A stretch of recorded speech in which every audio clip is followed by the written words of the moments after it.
श्रीमद् भागवत गीता का यह संयुक्त श्लोक है, जो पहले अध्याय का 24वां और 25वां श्लोक है, जिसमें संजय बोले, हे धृतराष्ट्र, अर्जुन द्वारा इस प्रकार कहे हुए महाराज श्री कृष्णचंद्र ने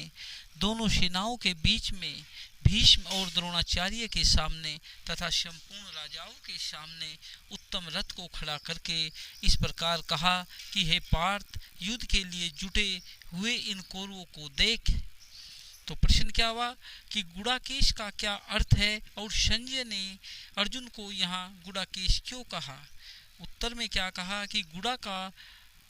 निद्रा को कहते हैं, जो नींद को जीतकर उस पर अपना अधिकार कर ले उसे गुड़ाकेश कहते हैं। अर्जुन ने निद्रा जीत ली थी, वे बिना सोए रह सकते थे, नींद उन्हें सताती नहीं थी, आलस्य के वश तो वे कभी होते ही न थे।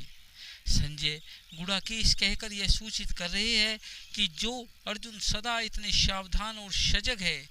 उन्हें आपके पुत्र कैसे जीत सकेंगे। तो प्रश्न क्या हुआ कि युद्ध के लिए जुटे हुए इन कौरवों को देख भगवान के इस कथन का क्या अभिप्राय है।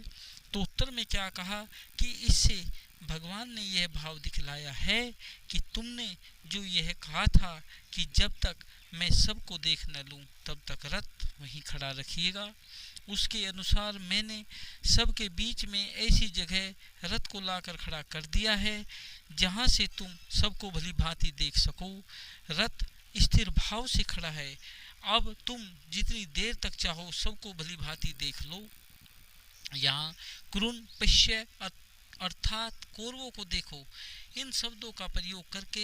भगवान ने यह भाव भी दिखलाया है कि इस सेना में जितने लोग हैं प्राय सभी तुम्हारे वंश के तथा आत्मीय स्वजन ही है, उनको तुम अच्छी तरह देख लो। भगवान के इसी संकेत ने अर्जुन के अंतःकरण में छिपे हुए कुटुंब स्नेह को प्रकट कर दिया। अर्जुन के मन में बंधु स्नेह से उत्पन्न करुणा जनित कायरता प्रकट करने के लिए ये शब्द मानो बीज रूप हो गए। मालूम होता है कि अर्जुन को निमित्त बनाकर लोक कल्याण करने के लिए स्वयं भगवान ने ही इन शब्दों के द्वारा उनके हृदय में ऐसी भावना उत्पन्न कर दी, जिससे उन्होंने युद्ध करने से इनकार कर दिया